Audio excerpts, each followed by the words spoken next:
From the New York City area, welcome to the Badass Counseling Show, where the master badass himself, Sven takes you deep and gives balm for the soul, baby.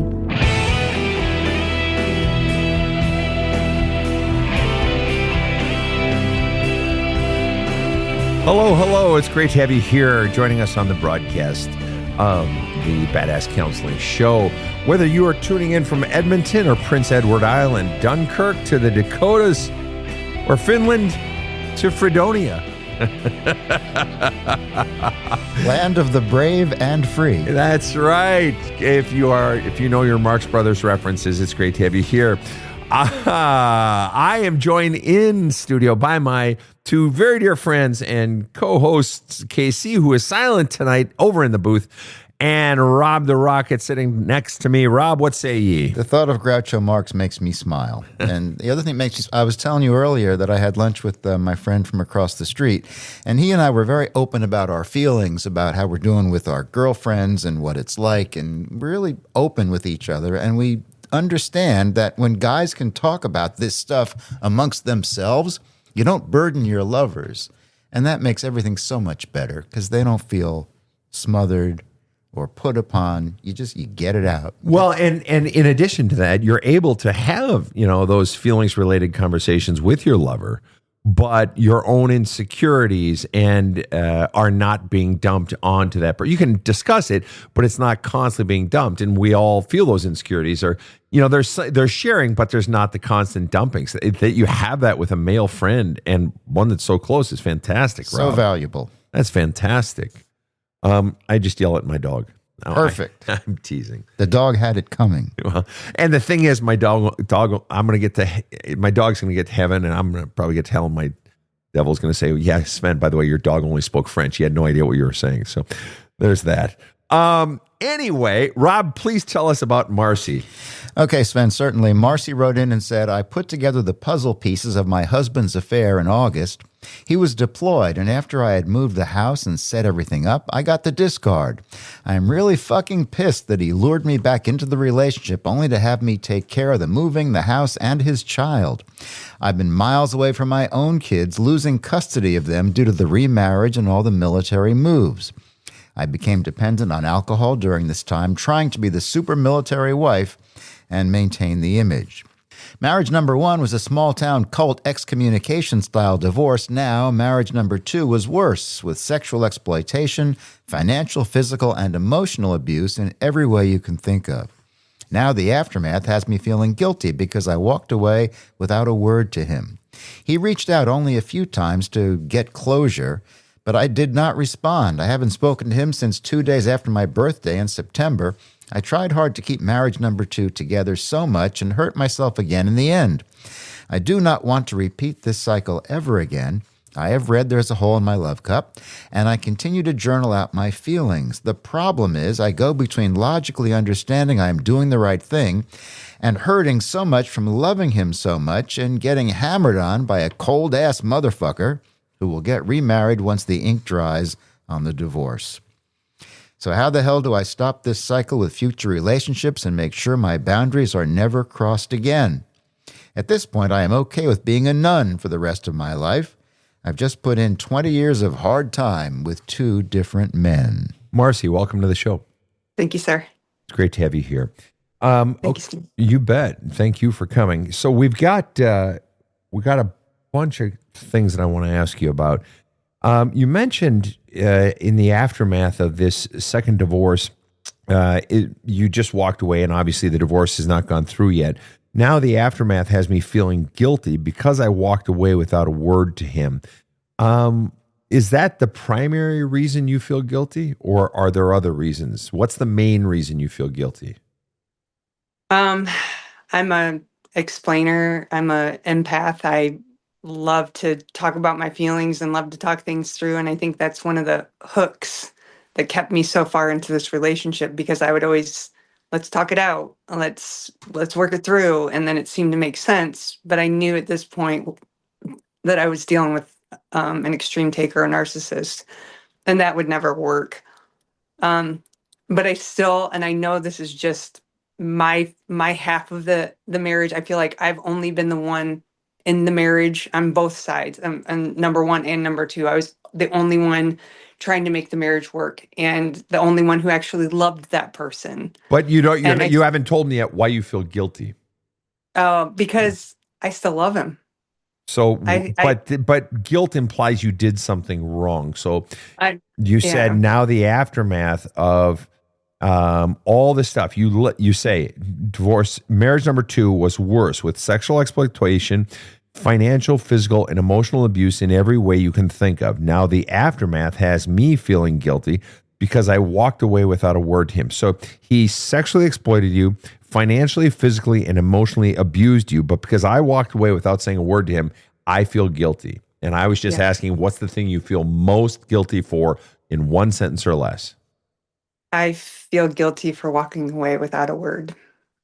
And the reason you feel guilty for that is what in one sentence or less? Because I love him. Okay. But what's the crime in walking away? I understand you love him. That's through very clear as day, and nothing wrong with that. And that's what a relationship should be, where you love the person even when you walk away and it's hard and all that. Nothing wrong with that. It's honorable. But that doesn't tell me the guilt. So the crime is I walked away without saying a word to him, and I feel guilty for that. And the crime of walking away without saying anything to him is what? Why is that so bad that for you it outweighs that he sexually exploited you, financially, physically, and emotionally abused you? I've got sexual exploitation, financial, physical, and emotional on one side of the scales, and on the other side, you walked away without talking to him. And you're telling me that fundamentally for you, the walking away without talking to him weighs far heavier than the other, or that's the one you're feeling so guilty for. And I'm wondering what the crime is in that that's so giant. I guess it's just maybe his words keep playing in my head about how terrible of a person I am, maybe. And that would have been, however, before you walked away from him, of how terrible a person you are, because you didn't talk to him after you walked away. So how terrible a person you are was a message you got from him long before you walked away, right? 100%, yeah. I see. So it's likely that the message of how terrible a person you are was probably part of the reason you did walk away. Yeah. And I just have to ask out of my own curiosity, with the how terrible person you are, sexual exploitation, the financial, physical, and emotional abuse, is it reasonable to assume that this person made you feel an enormous amount of shame? Yes. I see. And what would you peg your shame index at? What % are you ashamed of who you are? Right now, my shame is much lower than when I was with him. When I was with him, my shame index was incredibly high. I would say probably at a 60 or 70%. Because it was then. Yeah. What is it now? Yeah. Probably maybe a 20%. Oh, that's good. So getting away had its blessings. I have to ask, when you talk about sexual exploitation, what are we talking about? Pushing, coercive. Oh my gosh. How do I explain this? Swinging. He did it with his ex-wife, so he expected me to do it with him. I see. And he expected you to, and did you in fact do it? Tried it once. Wasn't your thing. Okay. And No. You did it for him, presumably, right? Yes. And you did not want to do it. Is that correct? I didn't want to, but he pushed it quite a bit for the first Sure. 6 And months. then the fear driving your doing it was what? That I was going to lose him. I was going to lose him. And if you lost him, what fundamentally did you lose? You knew, what was the fear in losing him? Someone take care of me financially? Or is it that, gee, I don't know if I could make it on my own, or I don't want to be alone, or I'll never find love again? Or is it all those messages that play inside of me? What fundamentally was it? Why couldn't you bear the thought of losing him such that you were even willing to do something that you had no desire to do? because I thought we had this really deep connection. No, that's not the question. Okay. The question is, what did you fear happening if you lost him? What was it about losing him that was the scariest part? If I lost him, then what? I don't know. What was it about losing him that was the worst part? Is it, I'll have to fend for myself now? I won't be able to make it financially. Gee, no one will ever love me again. Is it when I'm alone, then all those voices, those things that I was taught about myself come true? Gee, I am such a loser. Nobody wants me. Yeah. What was the worst part? What is it when you think about it that is the worst part about losing someone, or they leave you, that sort of thing? I think that's what it was, What? was all those voices came back up inside me that I have to face. I think that's one of the biggest parts of it, because I didn't get through that part until I actually read your book. And then when I was almost finished reading your book, that's when I decided, after I got through those voices, that I didn't require that anymore. I didn't have those voices coming up as much anymore. And as much, you say. Interesting. A little qualifier you tagged on the end there, which implies they are still there, which is fine. Nothing wrong with that. Yeah, you're giggling. All right. Yeah, I caught you, motherfucker. All right. So, and so what in those voices, what are the one or two messages that hammer the hell out of you the most from inside that do not come from him? That were there even after the first husband, or before the first husband, or your second boyfriend, or, whatever. What are the messages? Unworthy, unlovable, not perfect, which I know where those voices come from. Where? So, from my childhood. And who more than anyone else taught you those things? Both my parents did. And who's top of the list? Mom. And how was it conveyed? What is the most special one that you remember Mom saying? Well, that I'm a bitch, that oh God, there's so much stuff. I'm like, let's hear it them. out. Like, because I'm guessing she didn't say to you, "You're unworthy of love. You're unlovable." Those wouldn't. But when you said the perfect thing, there was an expectation, presumably, to be perfect, or to. Because that was, but she wouldn't say, "Gee, you're unlovable." That would be a strange thing to say to a child. But say to a child, "You're a little bitch." Now that makes sense. What else were the messages you got from your mother specifically? What are the messages you remember? Just rattle them off. Too emotional. I don't say criticize and make fun of my clothes. She's told a story for years and years, and she still tells a story how much she hated me when I was born. Because I had red hair when I was born. And she still doesn't mind. My mom and I do not have a close relationship, unfortunately. And I live with her right now. She's got mild dementia, and that's where I moved back to. And you said she lives with me, and we do not have a close relationship, unfortunately. Did I hear you correctly? Yes, sir. I see. We do not have a close relationship, unfortunately, which says you want a close relationship with her. I know a lot of my fear of abandonment has come from just trying to find a community and a family to fit into, and just wanting that love and wanting that, just being a part of a group. And it just makes so much sense, like how my dad was gone all the time. He worked away from home, would come home, he's just gone a lot because he worked a lot. And she was just not that cozy, motherly person. She just and did Dad work at the office a lot, gone a lot, or like on the road a lot? On the road a lot. I see. And did Mom and Dad have a cozy relationship? No. Oh, they didn't. They had a very toxic relationship. They were married for 49 years. My dad passed away 2 years ago. And just for clarity's sake, what was the power distribution in that relationship? Who had what percent of the power?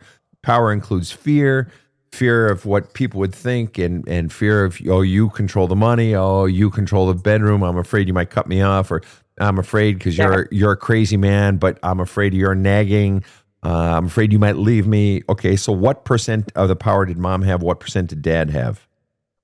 Dad had 70. I would say mom had 30. I see. And why did mom even have 30? What was dad afraid of such that mom had 30% of the power? If they had a toxic relationship, that seems to imply she fought back. Probably financial. Financial? He was the breadwinner, wasn't he? Yeah, that's why, well, she didn't have much power, I would say. But what power did she have was the question. Raising the kids, running the house, being there every day. But what power did she have over him? He'd been married and divorced once before and had a child taken away from him, and he was not going to let that happen. So she had the power to what? Take his kids away from him. Ah. Mm-hmm. And so they didn't get along, you're saying? Not really, no. I see. So it's possible that dad, in part, perhaps stayed away, not just because of work, but work was a convenient excuse to stay away from her? Maybe, yeah. I see. Okay, that was a bit of a cul-de-sac, but necessary for filling out the picture. And you say, unfortunately, we don't have a relationship now, you and your mom, and yet you've moved back in with her, which is fine. Nothing wrong with that.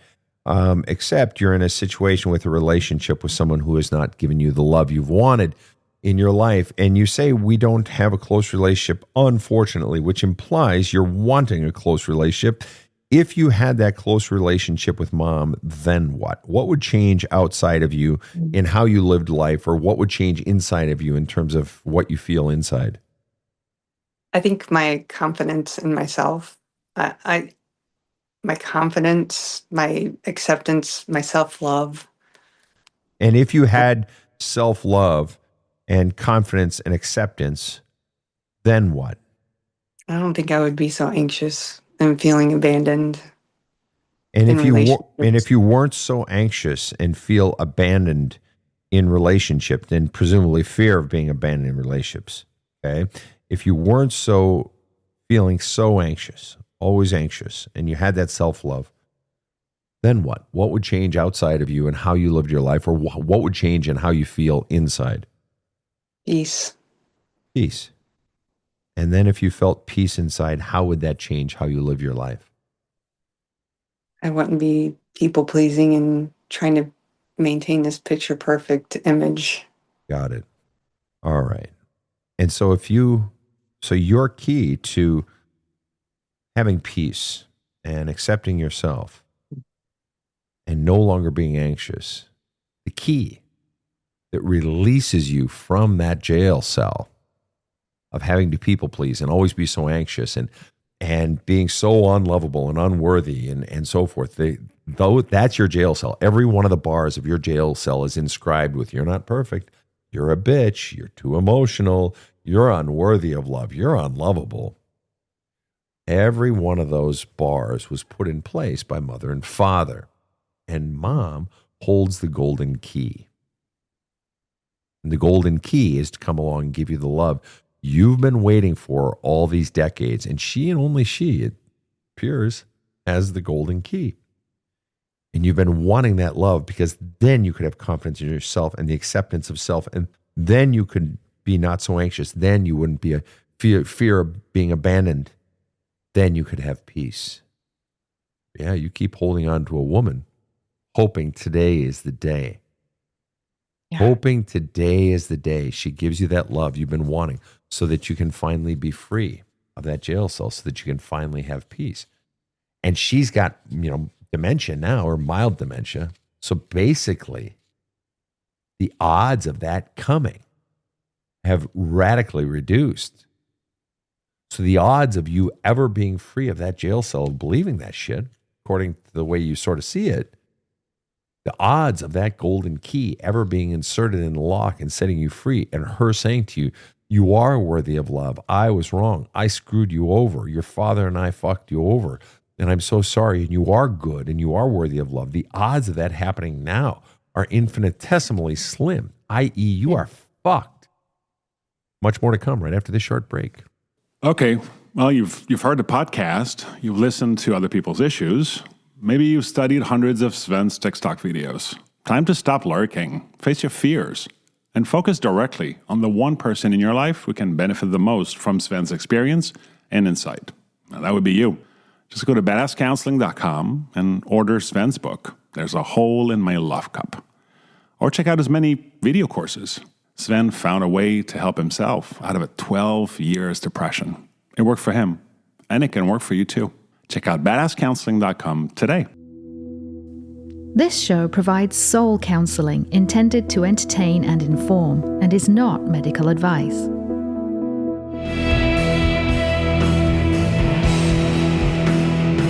Now, back to the badass. And we are back. Marcie, I want to ask you a question, and I need you to be as honest as possible. I just sort of dropped a bomb in your lap there and said you're fucked because mom has the golden key, and she clearly ain't giving it.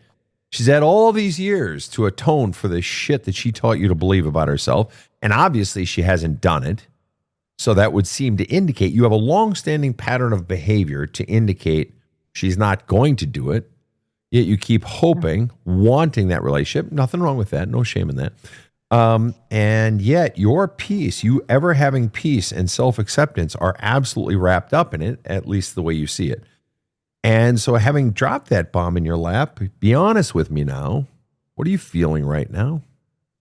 Sad. And what's the saddest part? Acceptance. Say more. Why is acceptance sad? Because I have to accept it and sit with it. It's kind of like this relationship. It was like accepting who they are, meet them where they're at. And I do that with I can't say that out loud, but. What's now you have to say it out loud.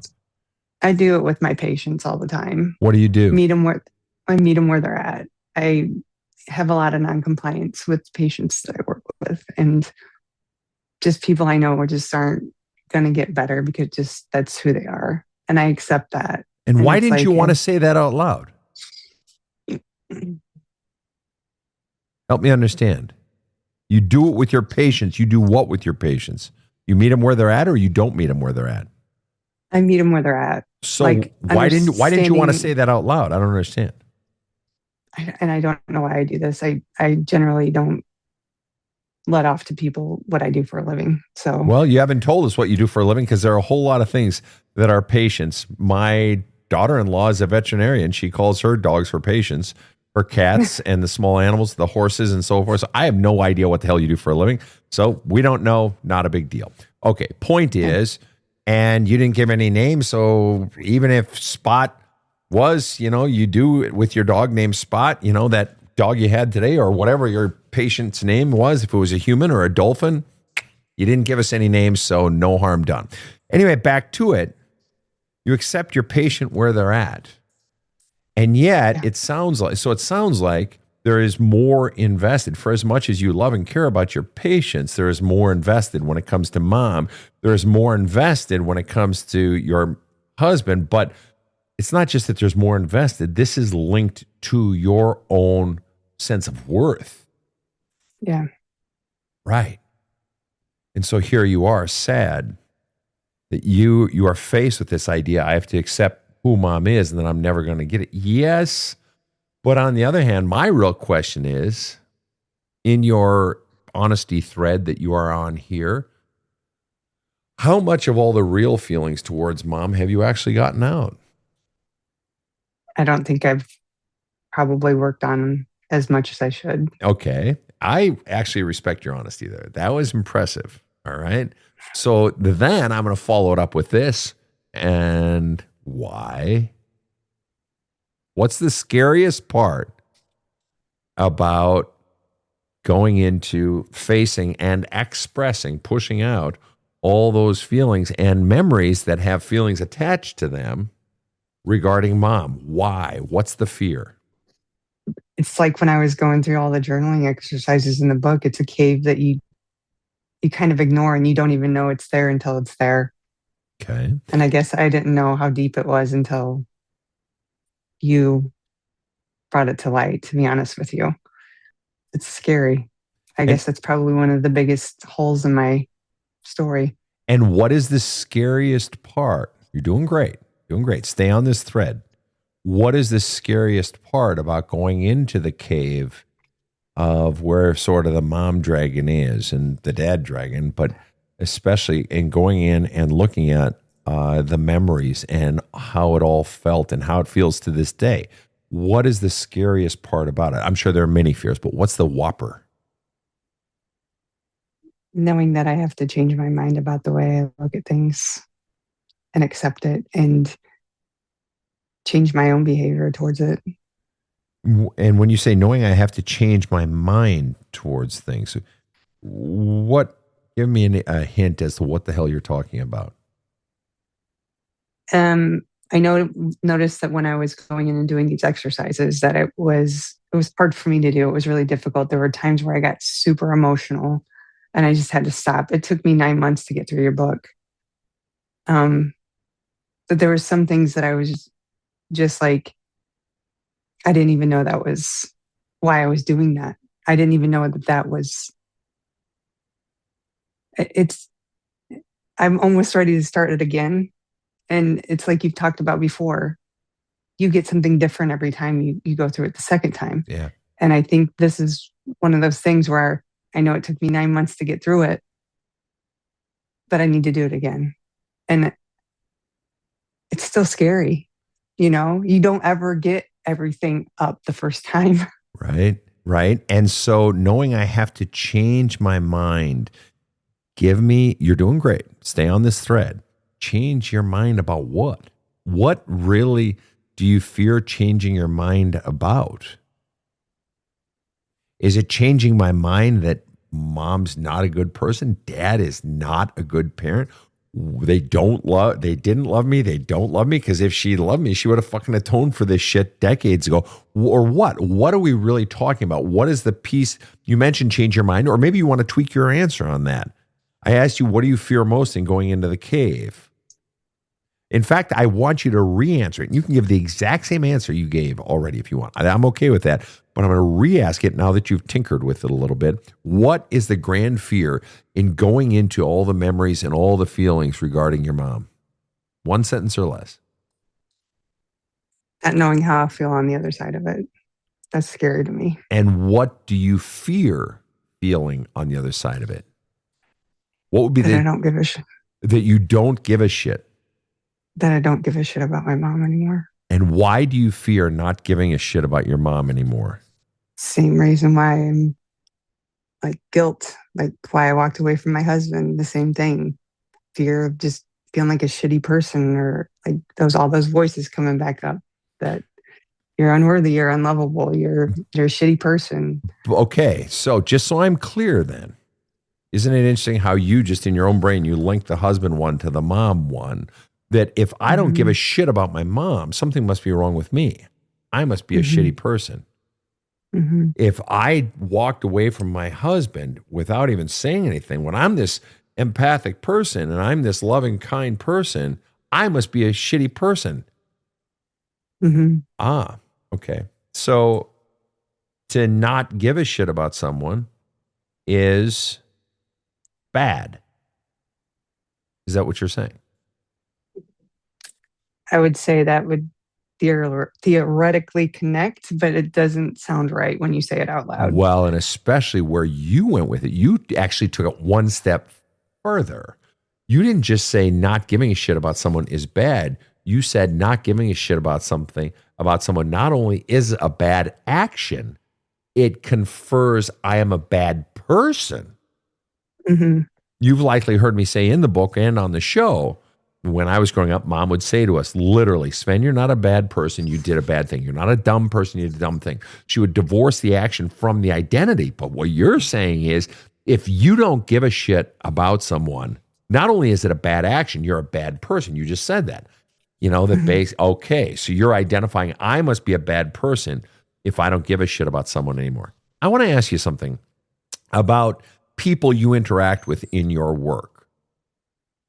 Whether it's, let's just say it's a person in your care. Let's just randomly say you work with people. I don't know, but let's pretend. Okay. Can you care about all of them the second you walk out the door? No. Nope. Nope.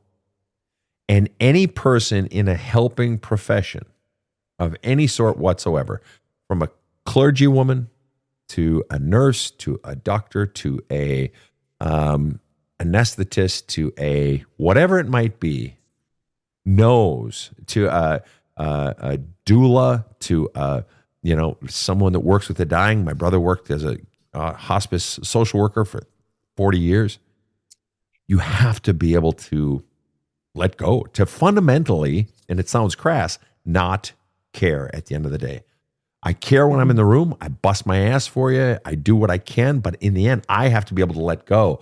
Otherwise, I've just taken your rocks and I'm carrying them around in my own personal life, and they're weighing down and ruining my life. Yeah. You have to give yourself permission in order to live. Okay, so here we are, though, in your personal life, two people who have extraordinarily burdened you. And your father burdened you by not protecting you. Mm-hmm. Throw that into the fucking mix. Mm-hmm. And it's like you don't give yourself permission. You gave yourself permission to walk away from your husband physically. Mm. But you still believe you are a bad person, or you have believed you are a bad person for doing that. And yet you did it anyway. What are you feeling right now? Just out of curiosity. No, it's just... Feeling word. Give me a feeling word. I'm sad. And what are you sad about right now? It fucking sucks. What does? I just feel like I pour so much into people and I just get shit on. Mm-hmm. And I feel like I've done that with my mom, done it with my husband. And I just fucking sick of getting fucking hurt by people that I love so much.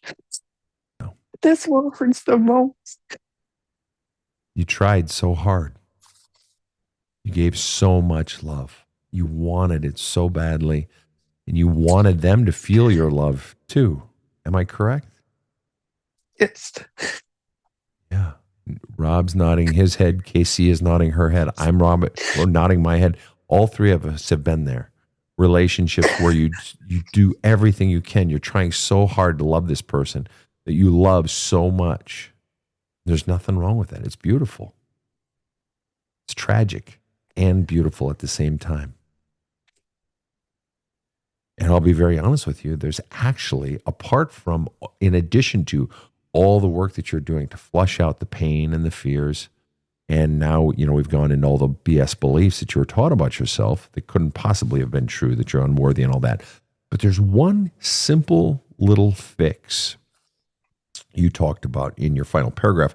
You said, how the hell do I stop this cycle with future relationships and make sure my boundaries are never crossed again? Well, the simple truth is your boundaries are going to get crossed. It's just part of human relationships. There's always going to be the bumping of elbows and the bruising of ribs, and there's always going to be boundaries crossed. But there's a simple little fix to mitigate, to lessen pain. Yeah, there is no pain-free relationship. It doesn't exist. But there's contrition. There's atonement. And the simple tool is, and it really starts early in a relationship, and it has to continue throughout the relationship, and that is that our opening of our hearts is done at the beginning on a 1-to-1 basis, then a 1-to-2 and a 2-to-1 and a 3-to-2 and a 2-to-4, and where I'm investing on roughly the same amount that this other person is investing. I'm opening roughly to the same degree the other person is. We're mirroring each other. And if it's not being mirrored, I have to control myself and stop or pull back. And fundamentally, I am training this person to invest on the same level, and the way I maintain my boundaries is not over-investing when someone is under-investing. Now, I have a habit from my past, in my 20s and 30s especially, where if somebody liked me and gave me like 10 ounces of love, I'd give them 400 pounds. I'm just going to love, oh my God, she loves me and she's cute and she's salty and kind of bitchy. Oh my God, I'm in love. And I'm not even kidding. That was so me. But we invest roughly the same level. And then people say, yeah, but then the day comes where they turn on you. I said, no, there isn't. There isn't the day when they turn on you, because you're always cognizant of the fact that I am maintaining my boundaries, even 5, 10, 25 years into a relationship. It doesn't mean I'm always living in fear. It's just that I'm always vigilant. And that is that this person is investing and I am investing. That way we have a relationship where I can't outgive this other person. Mm-hmm. Now, there may be times when this person's mother died and they just have to sort of check out of our relationship and with the kids because they need to go take care of their dying mother, who is just a saint, and you adore her too. But that's fine. I'm okay supporting him or supporting her if she does it, because they've made so many investments into my account when I had to, go be deployed, or I had to go, whatever. In other words, we've both made so many investments that in those times when somebody has to make a significant withdrawal from the emotional bank account, we're cool with it. Mm-hmm. But you, as I did more than once, made very large investments, and the other person was happy to make the withdrawals. Mm-hmm. And what's driving that? What's driving that is a person who has a lot of love to give, you, obviously.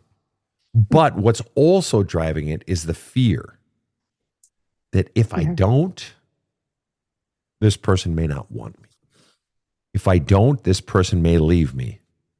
If I don't, I'm sure they'll abandon me. And then those voices that you talked about come roaring up inside of me. See, they don't want me anymore. See, even when you walk away from the voice, it's not even when they leave you only.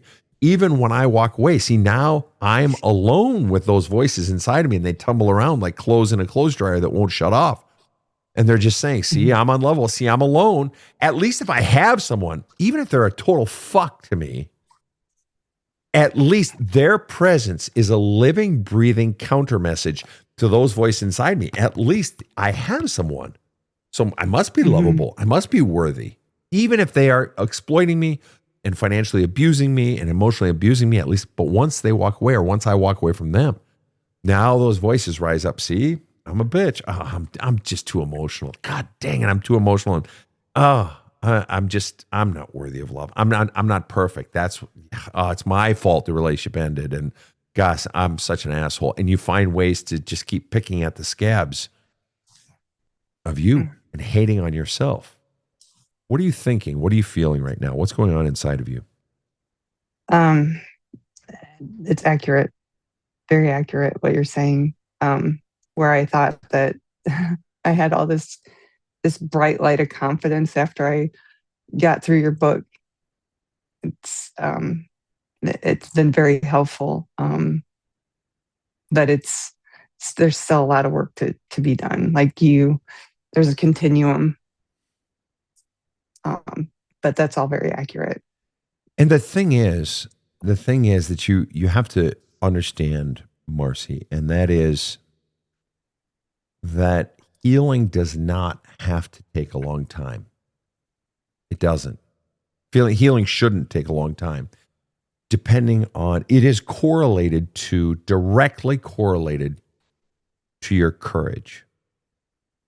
And it's not an insult for someone who does take a long time. No, everybody has to go at their own speed. And this stuff is so scary. Those caves, those dragons are in. The one labeled mom, the other labeled dad. Those caves are so profoundly scary and hot. Mm-hmm. Hot. They are so scary. But you control, to a large degree, the speed of your growth and your healing by your willingness to go into those dark, ugly things and face those feelings and push yourself a little more and a little more. We've had people on the show. We had Sakura was on and her sort of success story back in October and talking about, and this was a woman in an abusive relationship, 32, 34 years old, and mother of 5 kids. And she just said, Sven, after I was on your show the first time, I just had clarity of what I had to do. And I just became an animal.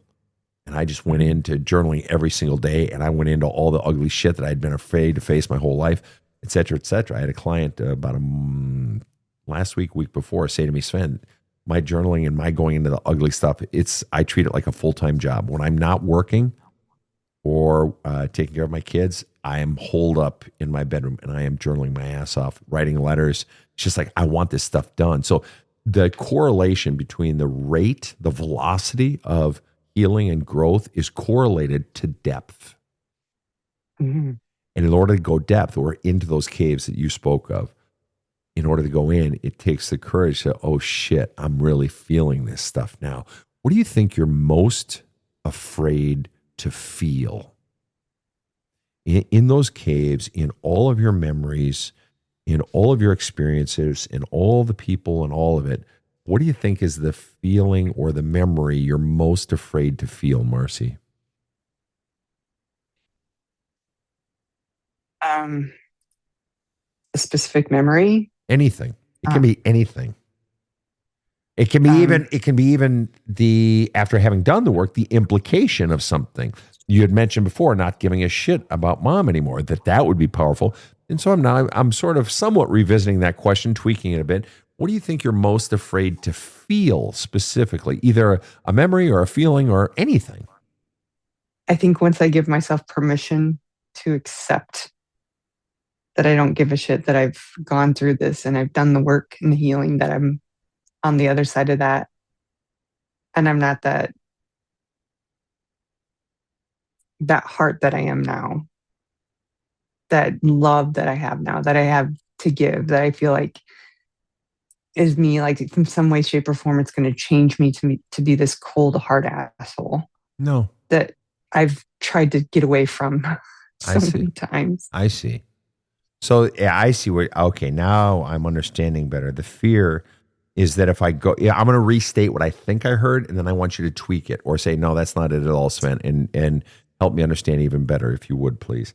The fear is that if I do all this work and I welcome all my feelings, that including the feelings of anger or rage or disappointment in my mother, betrayal in by my father, etc., whatever it is, all that if I bring all this up and get it out, that in sort of rejecting them or seeing mom and not giving a shit about her anymore, and maybe dad too, even though he's deceased or whatever it is, that I'll turn into this callous person who's just so doesn't care about anyone and just is this cold person in life.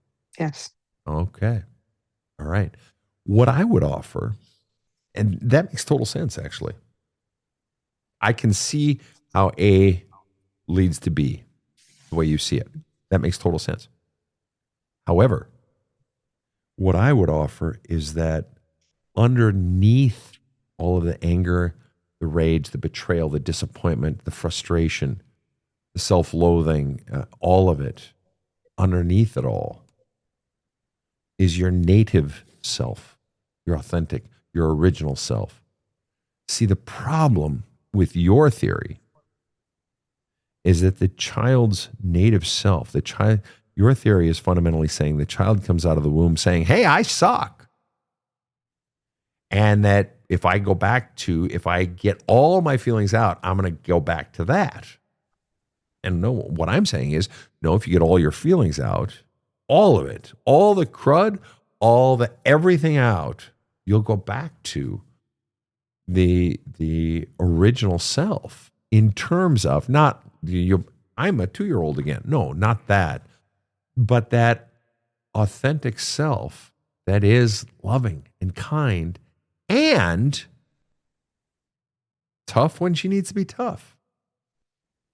So you will go back to having the full complement of tools in your tool belt.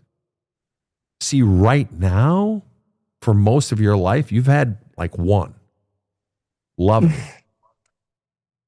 Loving. Mm-hmm. You were defanged of your ability to set boundaries, which requires a sense of anger almost. No, that's not okay for you to treat me that way. That's not fair. I know I don't want to do that. It's not an actual being angry, but a sort of strength. Mm-hmm. And inside of that is the no, and inside of that is your sense of I. But you were robbed of that clearly. So you've been giving as a way to get love, but you've had tools stolen from your tool belt. And I'm saying once you get those feelings out, all of the crud from the past, you'll get so much better. The mere fact that you walked away from a husband was your finding your no. Mm. Yeah. Do you understand how that was you? That was an affirmation of self. That was an affirmation of your worth. That was a denunciation of your mother's message that you are unworthy, your father's message that you are unworthy of protection. That was a denunciation. So somewhere in you, that pilot light burns strong. That you did it even facing your greatest fear of having to be alone with those voices. Mm-hmm. You walked away from someone you loved. Okay, that's how strong your sense of self-worth is. So the point is simply the more you get all this out, no, what's down there is the full complement of feelings. And in fact, your love will no longer be blocked by the fear of not being loved. It was this neurotic thing before. I have to give love. I have to give love. If I don't give love, they might leave me. They may not want me. Whereas in the future, you can give love and not be afraid of not giving it if it's not given in return. And you'll be able to choose who gets the pleasure of loving you. What's going on inside of you right now? It sounds like I got work to do, and I want to be on the other side of that to have those tools. Which scares you more about, and you'll get there. And I have no doubt, honestly, that you'll get there probably faster than you think. It's just going in, having the guts to go in. Which scares you more in this idea of not giving a shit about mom anymore? Is it the idea of, becoming a cold, callous person, not giving a shit about mom? Actually, I want to set the question up this way. In the idea of not giving a shit about mom, if that's the fear, which you've actually brought up twice, and accepting the feeling of not giving a shit, but specifically, let's set it on mom, what percent is the fear becoming a cold, callous person? And what percent is it not giving a shit about her anymore? Just not caring about her anymore, turning my back on my mother and just being done with her. In other words, you fear this idea of accepting, not giving a shit. That's what you fear about the outcome. That's what you feared most. Okay. Mm-hmm. So I'm wondering, well, what percent of not giving a shit is it I fear becoming this cold, callous person? And what percent is it that I fear, realizing I don't care about my mom anymore? Not giving a shit, 30%, 70% the other. Being done with mom. Mm-hmm. And what is the treacherous part, the terrifying part about being done with your mom? Why is that so scary? It's just a brand new earth to walk. But why is that particular earth scary? It seems scorched, like nobody's there for me. Like I don't have a parent. I don't have anybody. That's true. That is actually true. However, it could be argued that in your childhood, it really doesn't sound to me like you had a parent. True. Protecting you emotionally, at least. Now, granted, it's been nice to go back to mom's home, to have a roof over your head. That's nice. But I'm guessing if you have a career, you're probably at some point going to be able to provide for yourself. Yes. Okay. So yes, there's this feeling of now I'm all alone in the world. Yeah. However, for the first time in your life, you are there for you. For the first time in your life, you are loving on you. You are so hoping someone else would love on you and come and, in the immortal words of the great Minnesotan Bob Dylan, give you shelter from the storm. Yes. And now you are giving shelter from the storm to that 7-year-old girl, that 17, that 27-year-old girl that you once were. Now it's you. And there's tremendous power that comes from that. And there's oddly, that peace that you seek will replace the fear that you feel at the thought of being alone. And I have counseled enough people, thousands over the decades, to know that this is fact. You can't see it from where you are standing. You can't even really believe it's true. It's a hope, maybe, but it's more fear than anything. And yet I can tell you it's fact.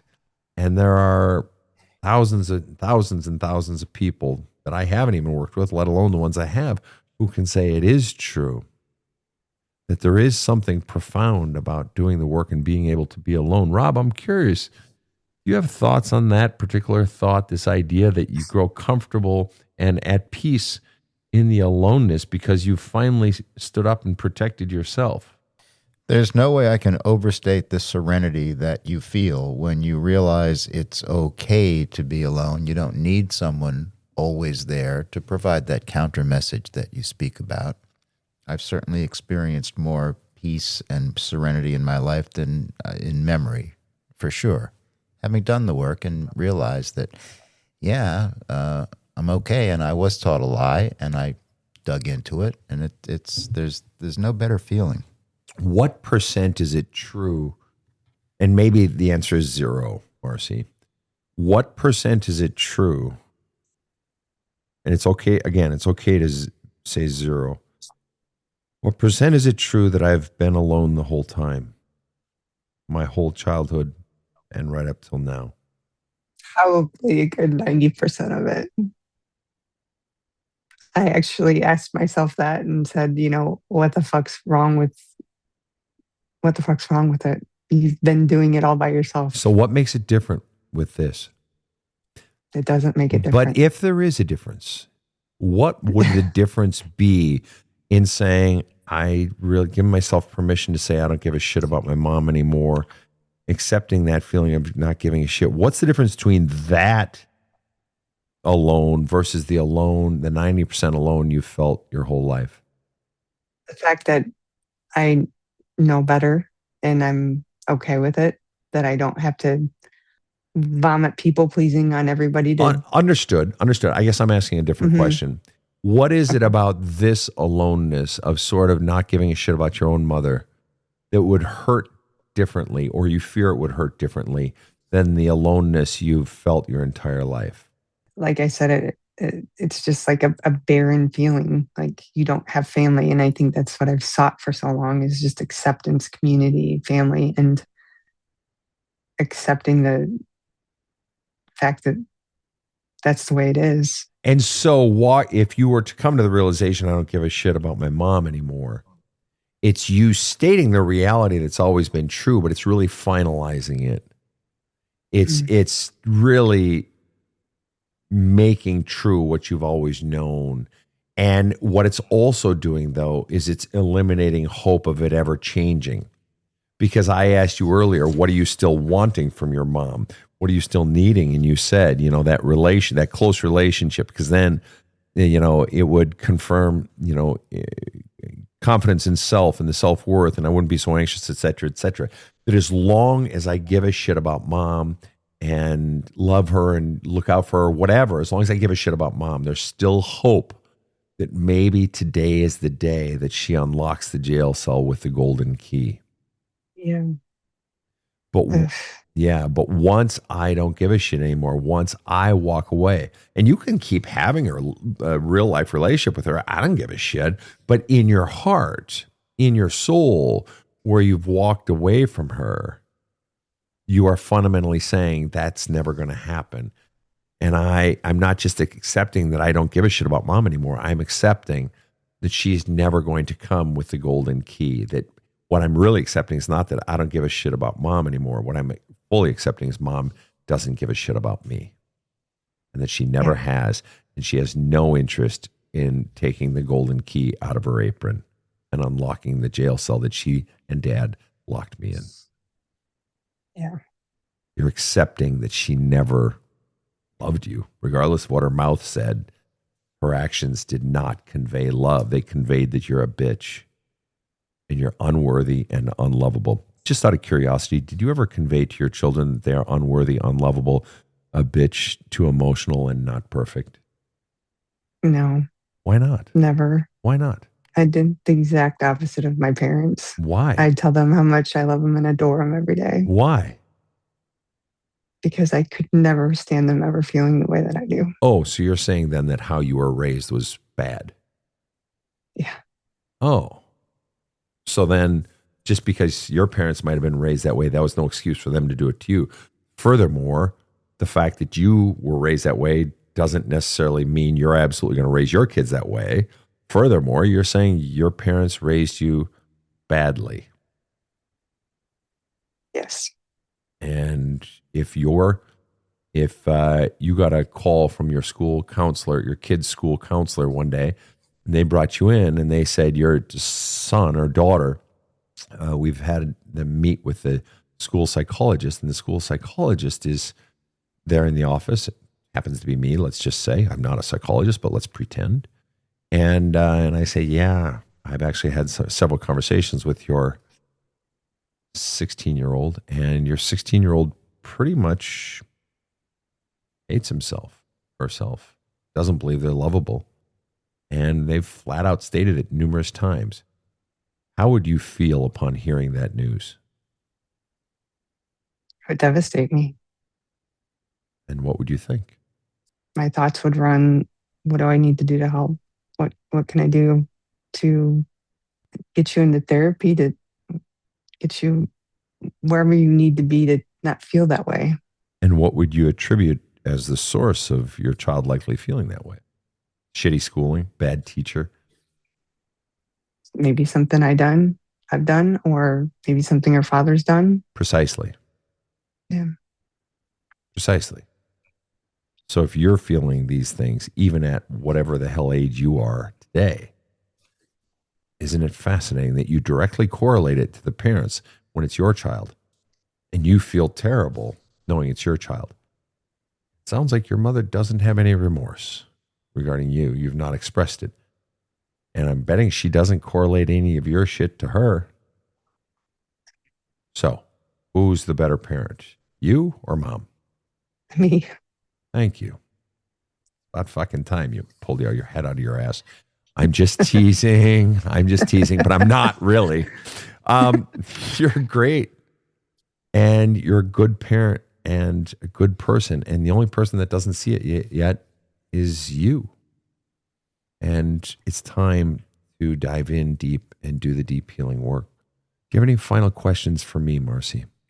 I don't have any questions for you, Sven, but I truly am grateful for being a part of this and you doing this with me. Oh, my pleasure completely. Thank you for trusting me with your story. And I know you went to a couple of hard places to go this evening.